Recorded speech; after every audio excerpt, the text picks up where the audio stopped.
Hey everyone, this story is called Magpies. There was big trouble in Mr. Hindle's garden. Itch the army ant had been captured by Zappy's associates, Midge and Mosquito. Itch was tied up in a sack. "Oi! Put me down! Get me out of this thing!" Itch shouted, as loud as he could. But the sound of his voice was muffled. Poor Itch. Nobody could hear him. Over at the big plant pot, Captain Ganglylegs was holding a secret huddle with the rest of his platoon. "Platoon, listen up," he whispered. "We have eyes on the target." Itch was following him closely. "Talking of that big red ant, I've not heard from him for ages. Somebody pass me a radio."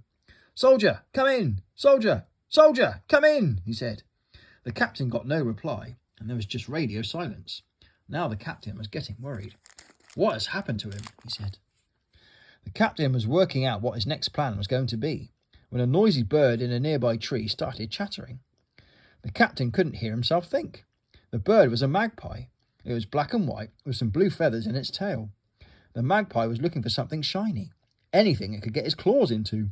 "Caw, caw! Chatter, chatter! Caw, caw!" It spotted something shiny dangling from Mr. Hindle's door. He had left his keys in the lock. The magpie's eyes lit up, and it swooped down out of the branch. Swoosh!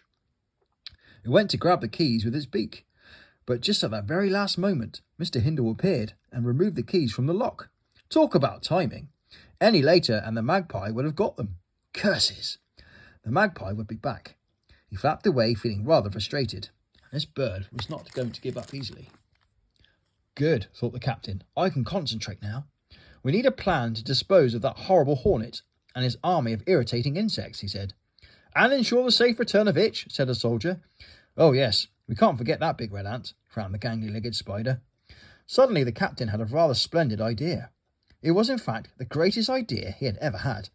The captain was surprised he thought of it himself. But what was this idea? Well, to find that out, we'll have to wait until part 2.